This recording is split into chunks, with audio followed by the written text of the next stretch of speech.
Najua wanasemanga as a man you should never be seen crying.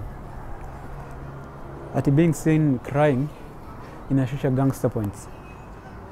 So kuna jamaa fulani like bouncer, jamaa wa gym, the fulani hapo Thika amepigwa ngeta, akanyang'anywa laptop, iPhone 15 na pesa alikuwa nazo kwa mfuko.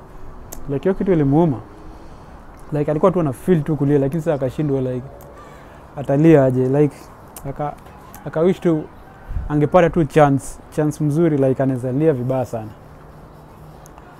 Uzuri like akiwa anatembea hapo akaona kuna mazishi ilikuwa inaendelea hapo Kiandutu. Jamaa kufika hapo tu, hata before afike vile tu alikaribia, jamaa alilia mpaka kila mtu kwa mazishi akashindwa huyo alikuwa rafiki marehemu ama nini.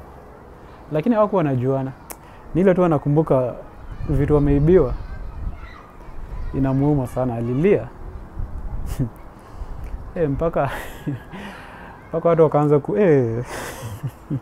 kumbembeleza ati ni sawa, kubali ameenda, lakini ni sawa usilie.